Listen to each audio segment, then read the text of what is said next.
All right. Like Matthew McConaughey would probably say, right? All right. Welcome to Nash Talk. It's been a minute. Yeah, it is.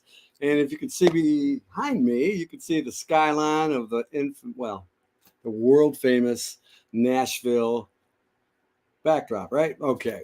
Well, I'm actually not in Nashville tonight. I'm actually back in Detroit. However, I'm going to be speaking with somebody I'm bringing on right now from a band that's out of Southern Kentucky. They do covers, they do rock, and they just tear it up. And I got a gentleman tonight plays bass for them, and he's actually driving while we're talking and tonight. So we're going to follow him around a little bit. And that's how we do it, kids. I mean, we just do it. It could be in a rooftop, it could be in a parking lot, it could be on the stage behind Tootsie's. We've done it everywhere, all kinds of different places with different people. So, and it seems like I get a bunch of bass players. And you know what? I just heard a great track called That Shine. He's going to talk about that and a whole bunch more. So let me bring him on. And from Tattered Sons, this is Derek Lester. All right. There he is. How you doing, brother? Hey, how are you, man? All right. Let me zoom in on us a little bit, see if I can bring us a full screen here. How's that? Looks good, huh? All right.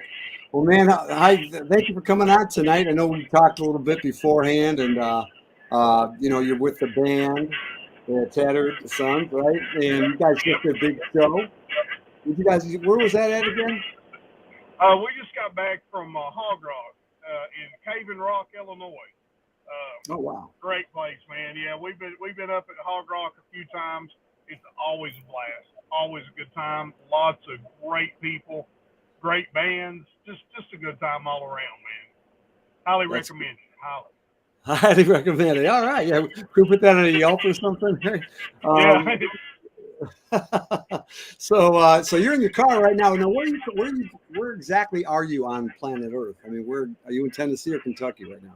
I'm in Monticello, Kentucky, right here on the world famous Lake Cumberland, the 10th largest man-made lake in the world.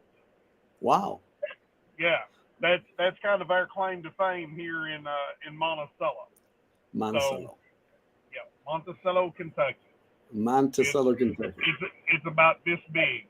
It's about that. No, I don't know. Well, I can't help it. That's the way God made me. The tail's pretty decent size too. That's cool. So okay. So Monticello, where is that in conjunction with? I've probably been through it because I've been all over Kentucky. Where? It's right on the Tennessee border. It's South Central Kentucky. It's just right above like Cookeville, Tennessee, Livingston, Tennessee, up above there. We're about 2.5 hours from Nashville. 2.5 hours. Yeah, I know where it's at. It's like east of the city. Yeah. About 90 miles or so, something like that. If I'm not mistaken. Yeah, exactly. Yeah. So we're just above Cookeville, about an hour and 15 minutes or something like that.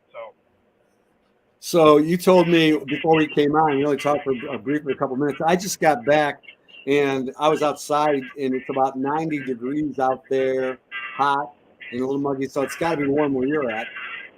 It's I think it got up to like 94 today, and so it's about 98 with heat index. So it's about 98 degrees today. Yeah, I think after 90, we don't really care about indexes and things like that. Yeah. When I never understood that. They said that they'll say the temperature's 90, but it feels like 95. Then it's 95. You know what I mean? If it feels like it's 95, then it's 95. Yeah, then it's 95. Man, what are you talking about? Why fight it, right? Yeah. I don't know. Well, my weather app keeps changing with all that technology. We don't want to get into all meteorologist stuff and all that kind of stuff. We want to talk about rock and roll and music and things like that. So you're a bass player. You've been playing bass for how long? I started playing bass probably 40 years ago. 40 years ago. Probably 40 years ago, yeah. Okay. Yeah, and I should be a lot better than I am. Well, that's cool. So So before you started with because I want to get to the how you got with the Tattered Right. Son thing came along. So what did you like? Were you learning in school? Did somebody teach you? I mean, I've had. No, man, I was self-taught. Like I Oh said, wow. I was about. I started playing bass when I was about 13, Okay. and I'm getting ready to turn 53. So I just did the math in my head when you said yeah. 13 and 40 years. I'm quick like that, but go ahead, keep going. You said it. I didn't want to say it. So basically my whole life, you know what I mean? Sure, that's good. And Yeah. I just started because I'll tell you, in 1980, a cousin of mine showed up, and he and his family traveled a lot, and they moved around all over the place. So I didn't get to see him a lot, but he was like, me and him were real close, and we just really enjoyed hanging out. And he turned me on to a band that I grew up listening to all the classics, Bob Seger, Foghat, Kid, all of it. But he turned me on to the Highway to Hell album, and it ACD. changed my life. When I heard Highway to Hell, it was over, man. I said, this is it. This is the greatest shit in the world. I don't know what it is, but this is the greatest thing ever. And I have been the biggest AC/DC fan. I just love everything AC/DC, particularly Bon Scott. I mean, Oh I yeah. like the Brian Johnson stuff, but man, Bon Scott was just it. And so from then on, I said, this is what I want to do. I want to do this. I want to play this music, and I want to live this lifestyle. I want to do this. And I've been fortunate, man, to have done it. Um, I've not been in no big world famous world touring bands, but man, I played in some great bands with some of the best musicians in the United States. Some of them even in the world. I mean, just some great Oh yeah. guys. And and then of course life happens. So I had a family. I had to take care of my family and do the right thing, and I done Sure. all that. And I got to a point where my kids are grown, and I retired from the job that I had, and I looked at my wife and I said, I want to get back to playing. And she said, yeah, that's what you need to do. So I grew my hair back out and jumped back in and decided to form Tattered Sons in 2019. And then things were starting to go pretty good. And then, of course, 2020 happened. And as we know, that just fucked everybody. And it still is, Yep. still is. Um, and so, we were doing pretty good whenever all that craziness happened. And then about 22, it was just things wasn't happening. I knew some changes had to be made. And I had met Tim Dial and Mark Alley on a previous show when I sat in and done a gig with another band. And, man, we just hit it off. So I was like, hey, making some changes in this band. I'd like for you guys to be a part of it. And they were all about it. So Tim came on as vocalist. Mark came on as drummer. Joe Morgan came on as guitar player. Mm-hmm. And J.W. Gregory, who's my stepson, my son, I raised him, so he's Sure. mine. I've had him since he was 5. He played guitar, and we just started doing it. And now J.W. is deployed over in the Middle East. He's deployed right now, so he'll be back hopefully about the end of the year. And so we've had a couple of guys who's been kind enough to help us out to fill in, and they're doing a wonderful job. So, but yeah, we went up, we recorded an EP with Anthony Esposito back last July. Anthony played in Ace Frehley's band. He played with Lynch Mob. He played with Jakey Lee, in Red Dragon Cartel and all that. Great guy, great player, and done a great job producing. It's a lot of fun. It's hot as hell, but it's a lot of fun. Yeah. So in the almost 5 years you guys have been together, now that Right. one of your members has been deployed in active duty, um, which is, an honorable thing. I'm sure you guys are, pretty proud of him for that. Absolutely. I know that you guys have had, as I was looking at your roster earlier, you guys are playing all over like Tennessee, Kentucky, and a few other states I've noticed. I know you got something coming up on the 4th of July. But before we get to that point, I noticed you guys have quite a bit of songs out there. How many songs have you, because I know you guys do covers, but you also do your originals. And I just played Yeah. one. Yeah. Well, we're an original band. We're, but you got to do covers. You have to. You just, and I like doing covers because these are songs that I grew up listening to and I love them, so they're fun. But we're basically an original band, and that's what makes it tough, because we've got I think 6 songs released right now, and we've got another one coming probably in the next couple of months, which will be the last one off of our EP. And then, we'll go back in and we'll record, hopefully here before too very long. Maybe at the end of the year, we'll be able to go record some more and get some more stuff out there. We're working on some video stuff right now. Oh, really? Yeah, because I actually have a video I snagged of you guys performing. I'm going to play it, in a few minutes here. But just to give the audience a little bit of a view, a taste of what you guys do.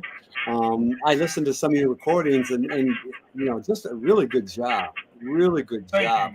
Thank you, man. And I'm a songwriter, but I've been a DJ with, events and clubs and radio, rock and roll stations in Detroit, major ones. So, I have that background where either if I can play it or I don't, that's how I decide. And I hear a lot of stuff in Nashville and everybody thinks their stuff is great. But I can tell you, man, there's a couple songs I was just like, yeah, it was really good. And, being covered, I was just thinking to myself today, I go, one of my favorite bands, I'm a couple years older than you, and one of my favorite cover bands of all time was Van Halen. So, every album had covers in it. And I don't know if people knew that. And Eddie could write anything. You can't get better than, that guy could shred anything. Oh my God. Yeah, so many people miss Eddie's play, and they miss so much. Everybody talks about his lead work, which is fantastic. It's phenomenal. It changed the game, But his rhythm guitar playing and his chord voicings that he uses, to me, when I listen to the stuff, it just astounds me at how skilled this guy was. And the rest of the band, Michael Anthony and Alex Van Halen, my God. To hold all that together as a 3-piece musically, it's just amazing to me. Oh, they could even sing. Nobody really realized that. It wasn't. Right, exactly. Yeah. They were great harmonies. Michael Anthony's harmonies were phenomenal, but Eddie sang too. So they did it all. So, but that's what I'm talking about. That stuff right there is the stuff that I grew up on as well, and that's what I wanted to touch on with Tattered Sons. So, whenever I found guys that felt the same way, that got what I was saying, like people listen to our songs, and my favorite thing, I had somebody ask me a few years ago what we sounded like. And I said, we're the most familiar sounding band you've never heard. The most familiar sounding. I love unique catchphrases. I really do. And that was great. We are. Our you guys songs should put that are the in most there. familiar sounding songs that you've never heard yet. You're exactly right. Yeah, you can hear the influence, which is fine. We're not ripping anybody off, but the influences are absolutely there. You can listen to anything we do and you can hear the influence. And to me, that's just a nod to all the people who came before us that we grew up on and that we listened to and we learned from. And, it's just our nod to them and just paying our respect and our homage to those guys. Is that how you, when you come up with your originals, like, is there a particular song or songs, do they all fit a particular mold, or are there some that are really, like Kiss? I remember they played, rock and roll all night in Detroit Rock City and everything else. And then I know Eric Carr, he had to go play Beth, which, Right. but that became their single ballad that, got on the radio too. So you make these left these left turns, and you do these things that you go backwards, sideways. But it seems like when the tracks that I listened to, they were just like, yeah, these guys are really out to do something fun, and they can really grip you when you walk into the room. Like, wow, this is good stuff. Well, thank you. And so that's why I was really interested and eager to talk to you guys, because being down in Nashville, I see hundreds and hundreds of really motivated people and things like that, and some are phenomenal and some not so great. But that's when you do the comparisons, because you have the quality of music, and there's some people that just know how to put it together. Now, speaking of putting it together, and that just kind of came to me right now, because I know that some of the stuff sounded really good that I listened to. Like, I'm wondering who produced your stuff. Are you guys self-producing, or do you have somebody on the outside? You mentioned a couple names, people that played with some pretty big acts like Lynch Mob, etc. So, well, Anthony helped. Anthony produced the 4 songs on the EP. Those songs are Backwoods, Mr. Big Shot, Your Love Is a Rumor, and That Shine. Backwoods and Your Love Is a Rumor was written about 1996. So they've been around. Mr. Big Shot was written in probably 2013 or 14. And then That Shine was written just like probably 3 years ago. So the songs were already written, and then Anthony just kind of dialed them in. Anthony Esposito. Okay. So I know another producer named Anthony too. I didn't answer, but okay, Esposito. So, because he did a really nice job. I mean, the production, quality is pretty good. I was just like, wow, because that's another way you can tell who's doing what well, and so tell Anthony, I think he did a nice job, and that's really cool, because if you're just going to be a band in a place, that's fine, but if you really want to put stuff out there, even if it's online, it's gotta really grab you now more than ever. And I think, like I said, some of the things that jumped out at me, and I'm like, wow, I guess that's why you, like, when you go to these locations, I'm sure you guys have got a pretty nice following of people when you go to these places. Yeah, we do, man. I mean, we're blessed. We are. We're blessed because it's so hard now. Like you said, I mean, there's so much stuff out there. I mean, I don't know. There's probably 50 or 60,000 songs released every day. At least.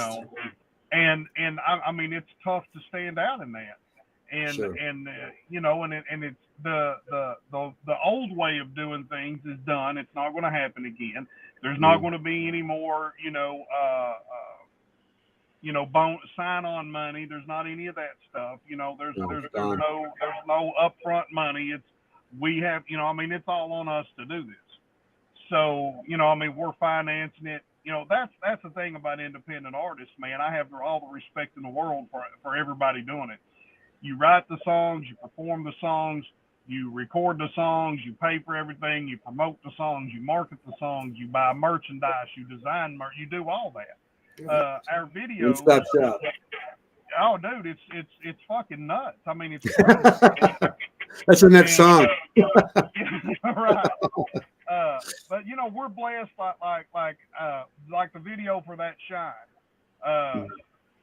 We went down. That's all shot in a day. It was shot down at in Nashville at the Grand Hyatt. Wow. And we're blessed in that our drummer is one of the top videographers in Nashville. He is absolutely fucking amazing. So that helps. Yeah, exactly. You know, so, but you know, we go down. We just done some shots for Your Love Is a Rumor and Mr. Big Shot. So those videos are going to be coming here before long. But it's just, you know, it's just hard because, you know, we still got to work. Everybody's got a full-time job. Everybody's still doing their thing. So, you know, it's just tough to get it out there. But we've been blessed in that our fans, man, it blows me away. We played Hog Rock last year, and it's at Cave in Rock, Illinois. And we've got some fans that live, they're in Illinois, but it's close to St. Louis. And they drove over to see us, right? So they drove over to Hog Rock. And Hog Rock, right. You know, if you're not familiar, it's a rally, it's a festival, it's a bike rally. Right. And so I figured that came much. in, they paid, you know, they paid the entry fee, they paid all that. They came in, they watched us perform, they talked with us, hung out with us for a little bit, and then they left. You know what I mean? And it astounds me that these people, and they also drove from St. Louis to Nashville to see us play. You know, we've got another fan who drives up when we play around Knoxville area. She lives in North Carolina. She drives up. She's got our logo tattooed on her. Really? She asked me, she messaged me and asked me, she said, can I get this tattooed on me? I said, yeah, I mean, absolutely. And, you know, and I was like, are you sure you want to do that? And she said, yes. And I'm just like, fuck, what? You know, it blows my mind, you know. Right. But we're blessed, man. We really are. We're blessed. We've got great fans. They're very loyal. They're just honest, hardworking, blue collar people, man, who's out here just trying to fucking live. And they enjoy. I think that's what they enjoy about us is the fact. I mean, we're the same way. You know, we just love music, man. There's no frills with us. We're not trying to be something we're not. I mean, we just go out there on stage and we do what we do, and we want everybody to enjoy it. Mm-hmm. We hope everybody does. If we're playing for 2 hours, we want for 2 hours you to forget about all the bullshit in your life and just come hang out with us and have a good time. Don't give a damn about your politics. Don't care, you know, who you sleep with. We don't care what your race is. We don't care who you worship or who you don't worship. Come and just have a good time and let your hair down and have fun. And fuck the rest, you know, because you got to get back to, well, you know, I mean, you got to get back up and do the same thing. You got a good attitude. Well, because you just answered like 3 questions I was going to ask. You know, what engages you with the audience, you know, as far as face to face? Because number one, what I've heard and I've learned, and it doesn't take much to learn this kind of stuff, that the biggest way for most people on any level to make money is, you know, performing. Right. And, you know, and then of course merchandise and things like that. It's hard to sell music. So, you know, when you create a show and you create this formula to attract people to come, you know, over state lines and whatnot, and, you know, tattoo themselves, right. You know, to come to you. I mean, that takes a lot of inspiration. I'm wondering what triggers these fans, because I haven't met them, and I'm wondering, like, what do you feel? Is it the song? Is it the music, the lyrics themselves? Is it a combination of the way you would, you know, have this one-on-one, face-to-face with the live audience that you perform for? Like you said, 2 hours of just let your hair down and go crazy, and I think that's a good chunk of it. So that's why I said you answered like 3 things. So. Well, truthfully, honestly, I want to think that it's the honesty, because we are what we are. I mean, we don't drink, like we're not trying to be, you know, excuse me, we're not trying to be, you know, Motley Crue. You know what I mean? Like we don't drink, we don't do all that. I've been sober since 2016. I don't drink, but, you know, we don't do any of that stuff. A couple of the guys may have a little drink or something afterwards. We don't go out on stage fucked up. We go out on stage. So when you see us acting the fool on stage, we're not drunk. There's no excuses. We're just idiots. You know what I mean? We have a good time, man, and it's real for us. You know, the music is real, man. The whole thing is real. Because the truth is, and I may piss some people off here, and I hope I don't. But the truth is that in the entertainment business, there's too much fake shit as it is. Oh yeah. Everybody is fake. Everybody, it seems like, you know, is just fake. They're just all pretending to be everything they're not. And when you come see Tattered Sons, when you talk to Tattered Sons, you're going to get as real as you can get. And I think people appreciate it. I hope that's what it is. And then I'd also like to think that they go, damn, that bass player's just a sexy motherfucker, and I just want to go see. I wasn't going to say anything. But I'm leaning toward they kind of dig the music and they kind of dig the show. So, you know, but no, man, I mean, truthfully, I think people can see through the nonsense. You know what I mean? Yeah. And I think that they appreciate the honesty. And like I said, I hope that's what it is. That's part of the reason I created, this show, because, when I went down there, DJ, worked with all these different people, came down there, met a lot of people, knew a lot of rock and roll people, whatever. I said, you know what? There is a difference between the people that are really trying to kiss up and sell their soul practically, and then there's the real deal. The real. Right. I call it the real. I almost called this trash talk, and I was pulling into Nashville, and I go, Nash talk, you know what I mean? Because I wanted to find people that were really good, even if they weren't super famous. And right. I wanted people to have an outlet, because I see a lot of people performing and they don't really get to tell their story to the world.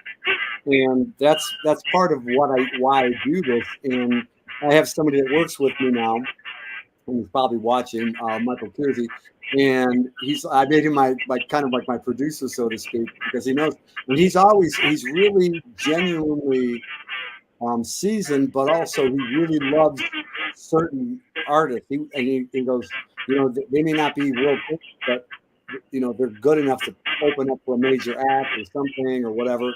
Right. And you're going to like that. And the biggest thing for me is that I want somebody like you're doing a phenomenal job, just making me laugh and telling me all these things about you and your band so far. And you know what? That's the story that a really good band should have. How they love their audience and how they love their craft and how they started. You didn't once say to me, which was really surprising, except the sexy motherfucker part. But any than that, was I'm going to delete that later. No, I'm kidding. but it was usually, hey man, it's about the money and the fame and it's about this and that. And you seem to be happy where you're at, and that's. Dude, listen. I've got a great life. I've got a great fucking life, man. I do. I'm married to a wonderful woman who supports me. She absolutely she fucking takes care of me. Whatever crazy idea I come up with, she's right there with me. What's her name? Her name is Jennifer. I love her dearly. She's just everything. I've got the greatest kid that you could ever ask for. Like I said, I mean, my middle son plays in the band. You know what I mean? I mean, I play music with my family and my friends. My youngest son plays music. He plays in a band. They're rehearsing tonight. My other kids, they come to the shows.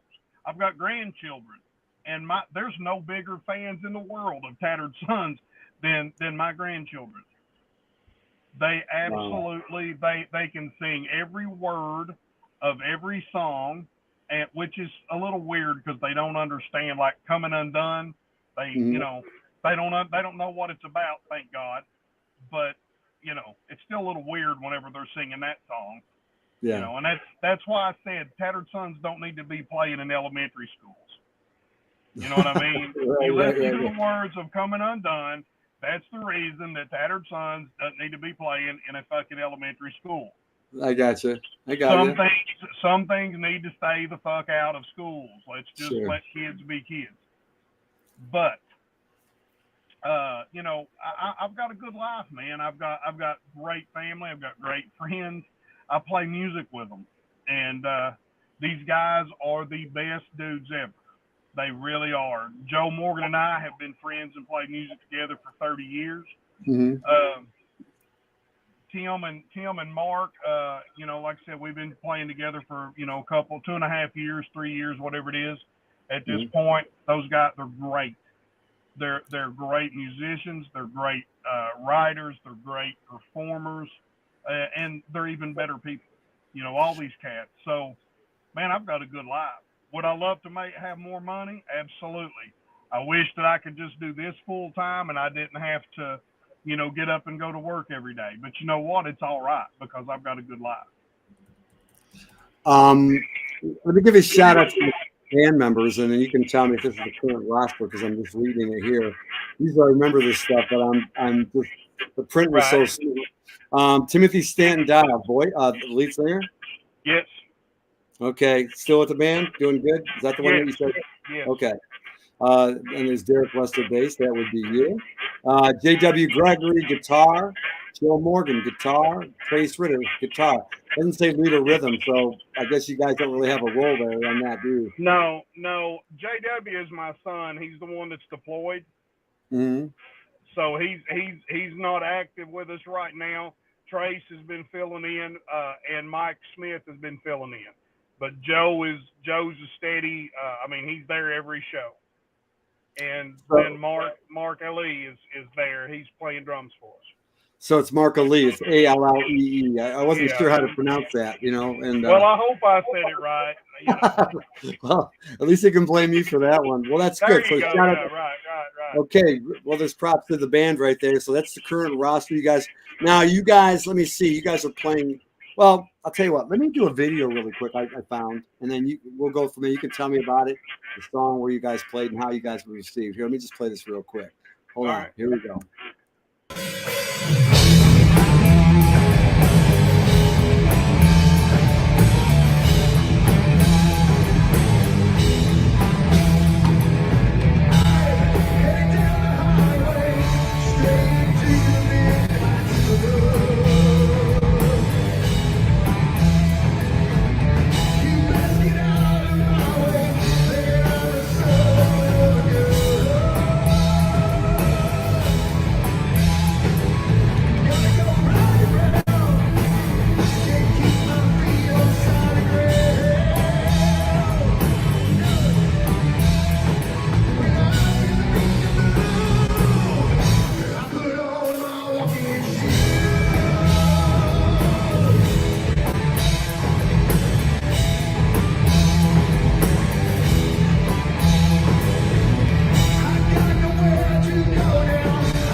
Wow, good job. Yeah, that was nice. Walking shoes, is that the name of it?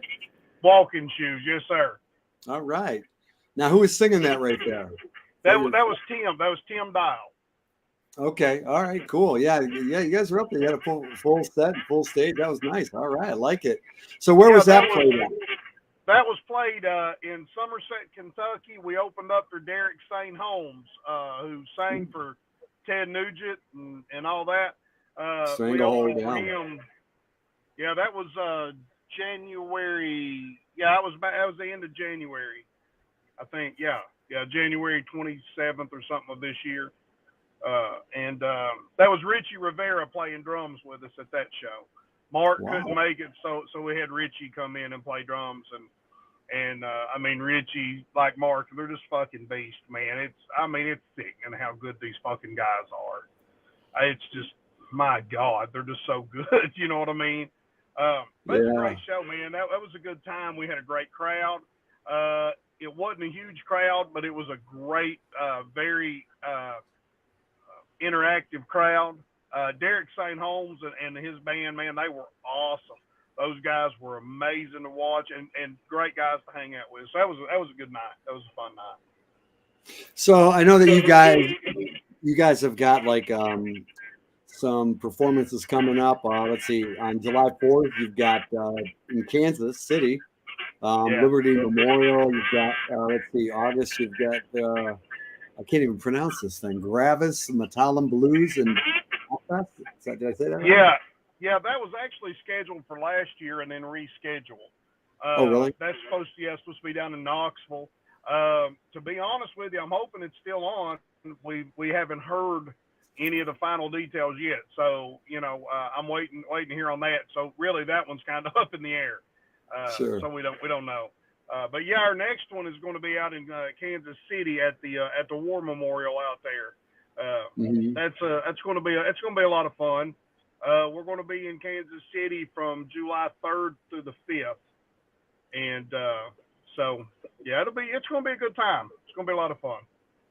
Wow, that's cool. Yeah, I mean, I really like how you guys are going into this really cool phase, because I know that you have to go through the murk of 2020 and all that. I mean, that's like a horrible starting time to put a band right at 2019, and then that happens. So I guess for you and your band, now it's about putting out probably more content. Like when you do covers, for example, what do you guys mesh between your originals and, like, what would you say a set list would look like? Oh man, our set list contains some Aussie stuff, some everything from Aussie to AC/DC to Aerosmith, some old Metallica, Pat Travers. Jesus Christ! I mean, we do a little bit of everything. Sometimes we do some David Lee Roth stuff. Some of his solo band stuff. We do some Kiss. Man, to be honest with you, sometimes we just pull out music like at Hog Rock. We done a couple of songs we'd never played before. It's like, hey, this is a good song and it'll go over, so let's do it. Do you know it? Yeah, I know it. Okay, let's do it. So does that happen often when you guys throw a song like out of nowhere and you guys just gel perfectly? Yeah, it happens a lot, actually. Really? That's a good band.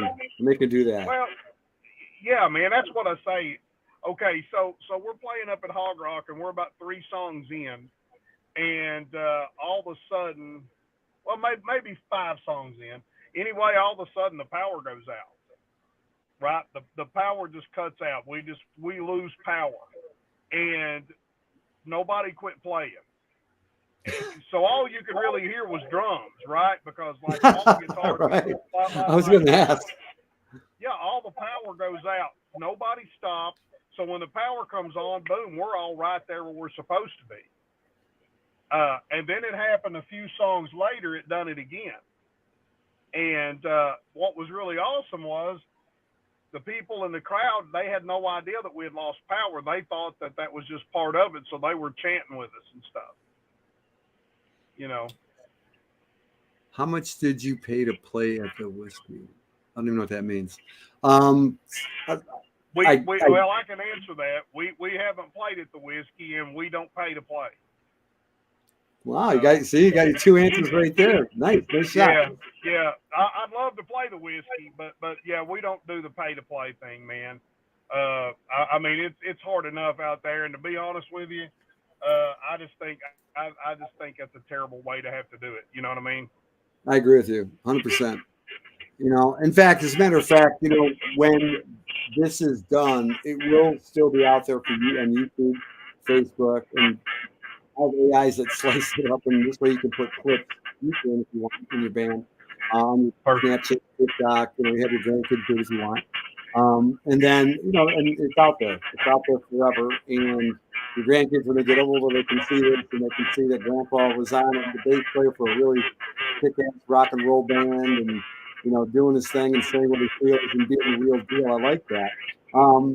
What, as far as you're concerned, being a husband, a father, grandfather, rock and roller, what would be your what would make your bucket list in the world of rock and roll? Like, what would be your musical message that you would want to, you know, put out there in the future, and you know, to leave as a legacy? You know, really, all I want as far as the legacy goes, really the only thing I'm concerned with is that my family and friends know that I love them, and I've done what I've done, and I've done it honestly, and I've done it as genuine and honestly as I can. You know what I mean?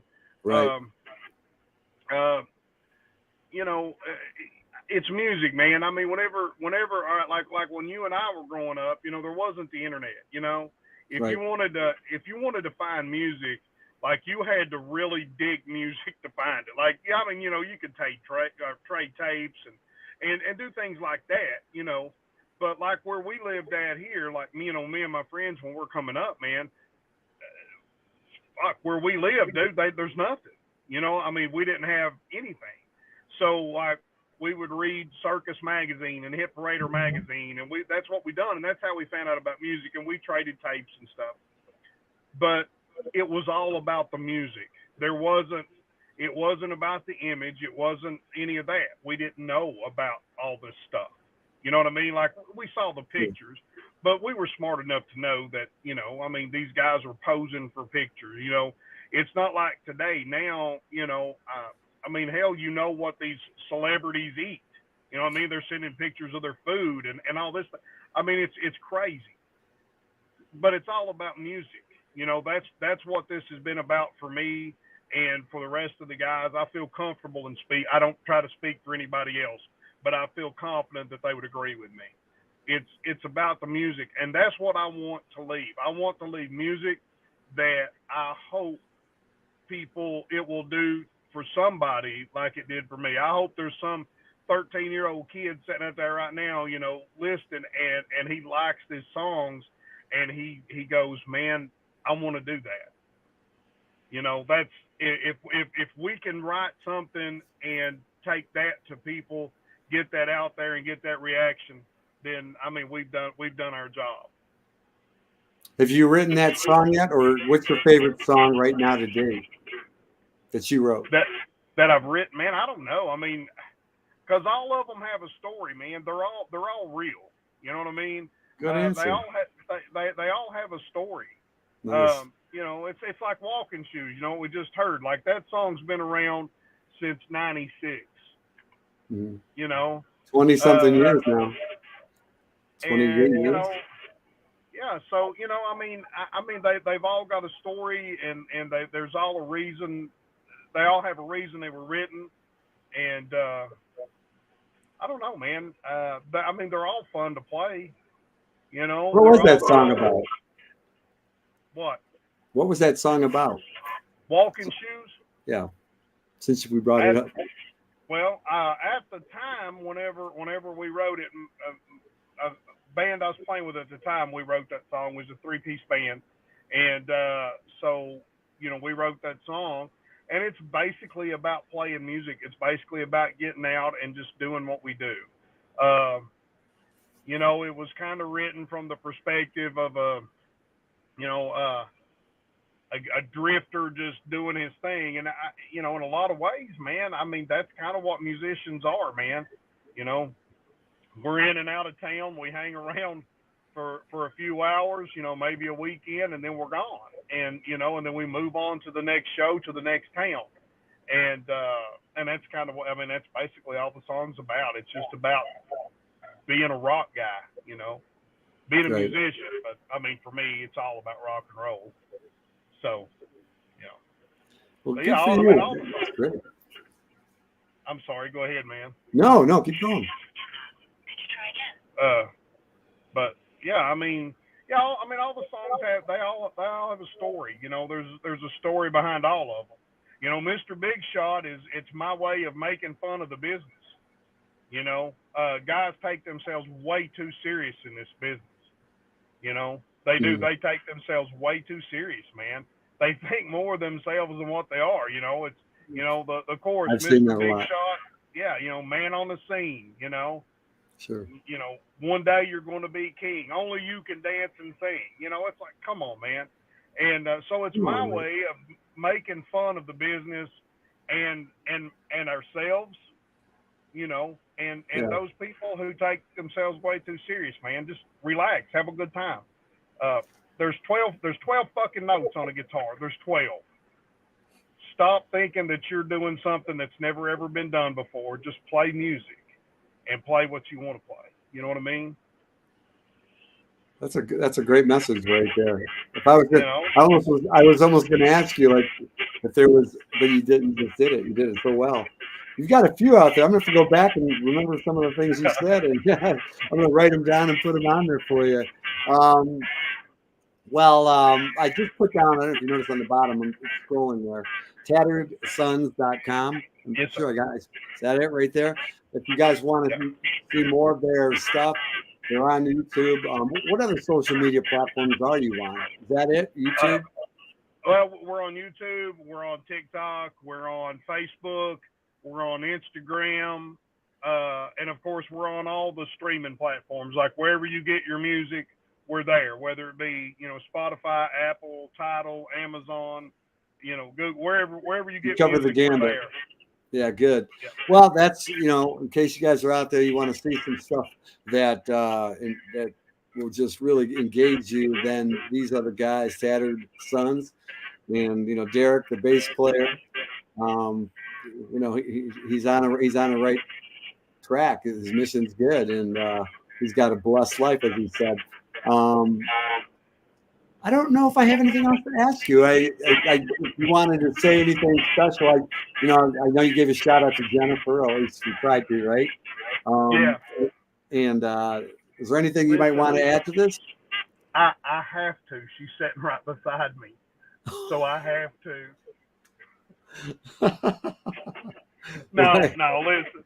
No, I'm serious. No, man. I mean, really. For everybody that supported us in any way, thank you. That's from the bottom of the heart. Right. Again, I don't speak for I don't try to speak for anybody else, but I feel comfortable that the other guys would agree. Thank you for everybody, for all the support. If you are anywhere close where we're going to be playing, please come to the show. Our goal is to make it a good time. If you show up at a show and you don't have a good time, let us know, man. Let us know what's going on and talk to us, because I mean we're all a little shy, except for Tim. Tim is not shy. Tim is an attention whore. Tim wants all the attention. Tim is a big dude. He takes all the attention. But I mean seriously, man, just engage us, talk to us, let us know what we can do better. Let us know what you think, whether you like it or whether you don't. Let us know. I mean,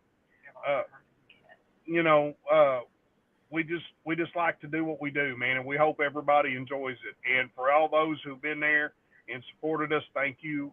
And for the future fans, please come on aboard, man, and just have a good time with us, because that's what this is all about. We're all in this shithole together, and we just all want to have a good time, man. That's awesome, man. That's rock and roll. Well said. And I thank your lovely other half, who I can't see or haven't seen, sitting beside you to allow us this time to spend with you and share the message of yourself, your life, and of course, Tattered Sons. Go to tatteredsons.com. And yeah, anytime you guys want to put something out there, let us know. Because if I see whoever I've interviewed out there and I put it out there to the world, no matter where they play, whether it's a VFW Hall, Bridgestone Arena, where I don't care. Yeah, I don't care if it's somebody's basement, we'll put it out there for you. And, you know, it's just going to get bigger and better for a lot of us out there. And I just wanted to thank you for being such a great guest today. Well, thank you for having me, man. It's been kind of a journey to get here for both of us, you know, and I appreciate it, man. I really do. I appreciate it. I mean, you know, you've been a blast, man. I wish every interview we done was this easy and this fun. I mean, we've been here almost an hour, man, and it feels like, you know, it's just flown by. So thank you for making it easy. And my pleasure. And we appreciate it. We really do, man. And listen, you need to make it to a show. You need to make it to a show. You did invite me to the last one. You did. Yeah, I get it, but we definitely want to see you guys at a show, man. It'd be a lot of fun. We'll have a good time. All right, I will be there. I promise. Give me some time here in Detroit, and then I'm going to come out and see you. Probably. I wish I had time to come see him on the 4th of July, but I've got other commitments. And understood. You know, we'll get there. We'll get there. I can't wait to meet you in real life. It'll be fun. Yeah, it's just, you know, like I said, man, we just like to have a good time, man. We just like to have fun. Absolutely. Well, my brother, that's all I got. And thank you for your almost hour of time. And everybody go check them out when they come to town. And we'll post more about them as the future dictates. And you're now part of that world for life, man. Thank you very much. Thank you, brother. All right, I'm going to let you go. And I'm going to say goodbye to the people out there. Thank you, brother. Be safe. Anyway, that was great. That was Derek Lester. He could, if you can hear me, Derek, you can hang on for a minute. I'm gonna come and see you real quick after I'm done. Then he's in the green room. But thank you guys very much. I'm doing this remotely from the Motor City. I've got the green screen behind me. It's about 90 degrees in here, but I love it, man. I feel great. This was a great interview. I thought he did an amazing job. Very classy, very fun. Yeah, we throw a few F-bombs here and there, but other than that, it's rock and roll, baby. It's never going to be any different. And we just hope that you guys enjoyed it. And as they evolve, I mean, look, they've only been around for 5 years. Some of those songs they wrote were 25 plus years old. And, you know, that's what the music is about. And that's what Nash talks about. It's finding people, past and present, finding their journey, finding their path, no matter how long, no matter when they started. It's that simple. That's easy. We support your music. We want you to get a bigger audience. We want you to make the money you deserve. We want you to find those venues, large or small, that you feel good about, and those audiences that really get you and gravitate to you. That's what this is all about. Okay. So you guys be blessed. Like Derek keeps saying out there, you find your love, you find your path, you find your journey. And of course, most of all, the music that makes you feel special inside and keeps you going. All right. So on behalf of Nash Talk on this Thursday summer hot night, keep cool and we'll see you soon. All right. And let me kick this song in for you. Have a great night.